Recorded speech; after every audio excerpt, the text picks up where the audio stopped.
Jerônimo Malágola foi um autor de história em quadrinho brasileiro que não recebe o reconhecimento que merecia. Um quadrinista brasileiro que não é reconhecido pelo público?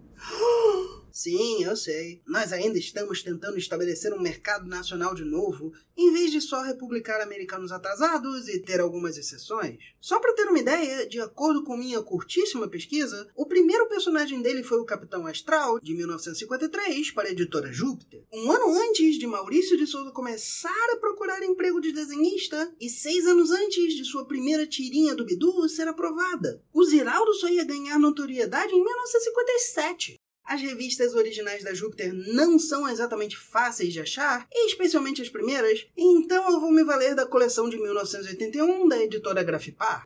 Você sabe que é algo de outra era quando você é tão velho quanto a publicação e os dois são mais velhos que as eleições diretas. Mas o que mais eles publicaram?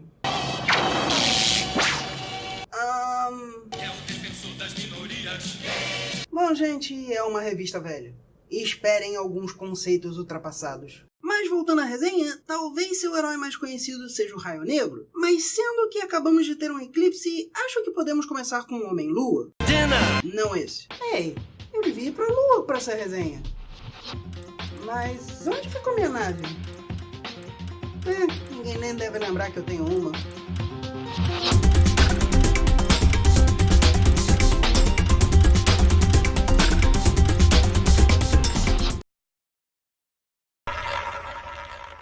Siga minhas redes sociais.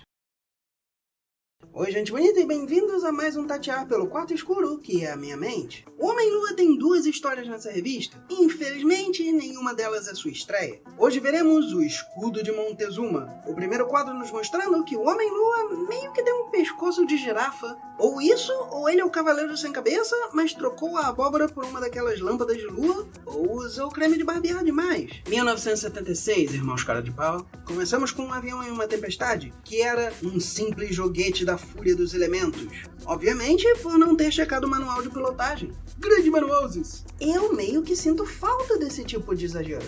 Isso era comum nessa época por causa das limitações visuais, e eu prefiro quando algo é mostrado em vez de contado, mas você ainda não vai poder mostrar tudo de qualquer forma. E canastrice tem sua graça também. Os pilotos se preocupam porque a carga é preciosa, e o medo deles assusta o rosto desse ao ponto de querer se esconder dentro do boné. Ou ele é o avô do Grady Underwood. Entretanto, eles são atingidos por um raio, e nada pode aguentar o quad laser. Em São Paulo, o Homem-Lua diz que vai ver o escuro assim que ele chegar. A história nos diz que o avião caiu e no dia seguinte não havia sinais de sobreviventes. E o Homem-Lua vê que não há notícias, diz que isso quer dizer que deve ter caído na selva e descobre onde ele teria caído olhando para um mapa.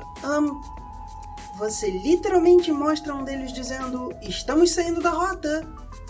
E aí mostra o Homem-Lua calculando onde o avião teria caído, se estava fazendo a rota normal. Eu sei, era outra era, mas é literalmente na mesma página. Se a ordem em que isso é mostrado é um pouco estranha, me parece que eles queriam mostrar essas ocorrências como paralelas. Mas seu herói precisa saber onde ir no meio da maior floresta do mundo, digo selva. O Homem-Lua pega seu jato-lua e vai para a aldeia dos Índios Amigos, onde fala com o chefe. Menção obrigatória sobre Moonjet dos Transformers. Parte da premissa do Homem-Lua é que ninguém sabe quem ele seria. E se você está pensando que ele é uma cópia do Mistério do Homem-Aranha, não, ele é uma cópia do Fantasma. Mistério já tinha sido criado a essa altura, mas a inspiração era o Fantasma, que usava seu mito de imortalidade para ganhar influência, e especialmente com tribos indígenas pelo mundo. Manter sua identidade secreta é uma forma de esconder a humanidade para ser algo mais que humano. Alguns sites sugerem que essa história foi escrita para ele, mas decidiram em cima da hora mudar o personagem, mas eu não consegui achar uma fonte para essa afirmação. O chefe diz que foram atacados pelas Amazonas, do Amazonas, cuja nova rainha tem um escudo que veio do céu, que faz com que obedeçam a ela, e tem um branco com ela. O Homem-Lua segue dizendo que elas não saíam do Planalto Perdido há tempos, sendo então atacado por pterodátilos. E essa é uma das belezas dessas histórias mais pulp. Se não bastasse ter um super-herói e uma cidade de Amazonas, dinossauros. Eu sei, pterossauros não são todos pterodátilos, eles não são dinossauros, esses têm penas e Frankenstein é um monstro no mundo de tecnicalidades técnicas. Você gostou? Porque nós voltamos já. Ele corre para uma fenda, dizendo então que continuaria pelo túnel porque dá na cidade das Amazonas. Então, por que ele não entrou nele antes? Ou então talvez ele não tenha entrado numa fenda, mas onde estava indo. Ou talvez ele achasse que os anões tinham cavado fundo demais. Só que em vez de ser um boxeador ou um ditador, o Balrog dele era um dinossauro com os olhos mínimos e super dépicos. Ele parece mais confuso que qualquer coisa. Eu só quero um abraço. Vou ter que atirar. Não!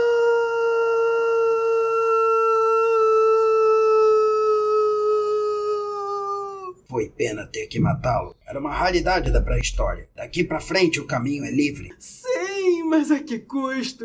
Ele nem tinha como te atacar com esses bracinhos. Ele até tava de língua de fora quando te viu. Ele fez uma dancinha e tudo. Você que tropeçou, ele só queria te ajudar. E pra quê? Pra chegar numa cidade escondida e ver que a rainha está seguindo ordens do capitão da Ilha dos Birutas? Aparentemente, depois de perder peso, ele foi para a Amazônia, achou o escudo e deixou a rainha usar com o plano de conseguir ouro atacando tribos. E tribos no Brasil não são conhecidas por ter ouro. Para então ir para a civilização, o que a rainha não quer. Então ele a ameaça e ela se arrepende de ajudá-lo. O Homem-Lua é cercado por guerreiros das Amazonas.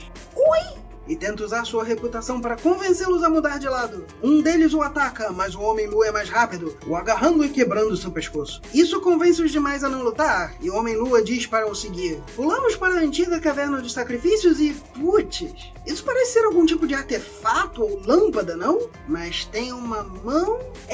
isso é o Homem-Lua. Por que ele está se cobrindo com a capa, eu não sei. E ele certamente está esticando seu pescoço de novo aqui. Agora, eu vou ofertar aos deuses a linda escrava que capturamos.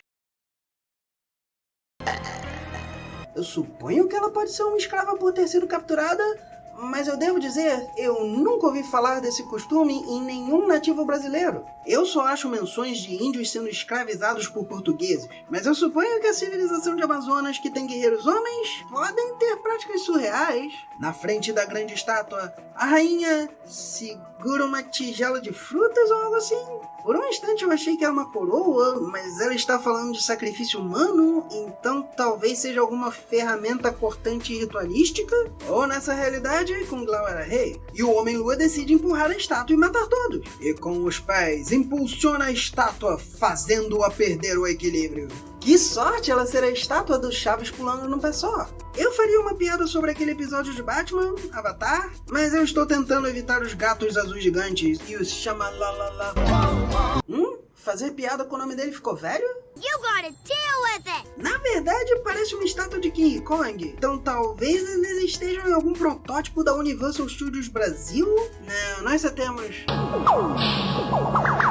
Falando mais sério por um instante, a rainha se arrepender meio que foi um desperdício, porque a história acabou. Ela e o branco morreram, o Homem-Lua declara que uma nova rainha será escolhida e leva o escudo de volta para as autoridades, que não souberam explicar o mistério. É como se ter uma cidade das Amazonas e colocar apenas guerreiros homens. Você poderia fazer muito mais com isso. Mas eu imagino que as páginas eram bastante limitadas e eles claramente estão tentando mais fazer um filme B que desenvolver esses personagens. Pensando assim, faz sentido dar menos tempo para a rainha e o cara branco do que para um dinossauro. Pobre dinossauro. Você quase pode ver um tema em particular sendo ligeiramente explorado, o do uso de influências míticas.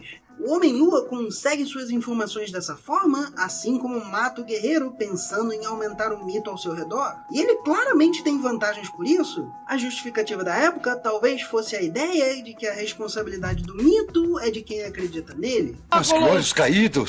O velho "Fool me once, shame on you, fool me twice, shame on me". Ou a versão brasileira, "Quem mandou você ficar usando o celular na rua?". Eu gostaria de poder dizer que todos já sabem disso, mas não. Nunca culpe a vítima. Nunca assuma, sempre investigue. Mas não, os ladrões não são menos culpados por serem mais comuns. Talvez o Homem-Lua e o Fantasma estivessem só se valendo disso por necessidade, mas tudo indica que eles sabiam o que estavam fazendo e a justificativa é que é para o bem maior. Enquanto o escudo é usado por ganância, dizem que ele faz com que obedeçam, mas os guerreiros contra ele não vão automaticamente, como se estivessem hipnotizados ou algo assim. Então, é quase como se eles estivessem dizendo que tem um jeito bom e um jeito ruim de usar influência, o que é tecnicamente verdade, mas pronto para ser abusado. Que, em defesa da história, é mostrado. Se o escudo tivesse poder de verdade, o branco poderia usá-lo em vez de convencer a rainha. E quem era esse cara? Um dos pilotos? Não tem explicação. E talvez nunca tenha.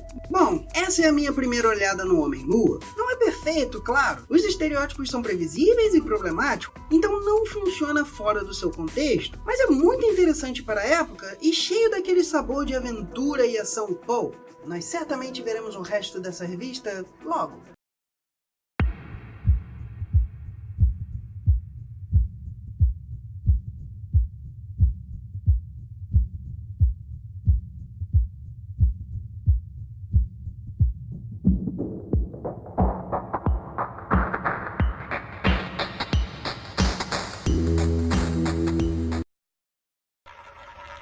E se você gostou, curta, compartilhe com seus amigos, se inscreva e não esqueça do sininho.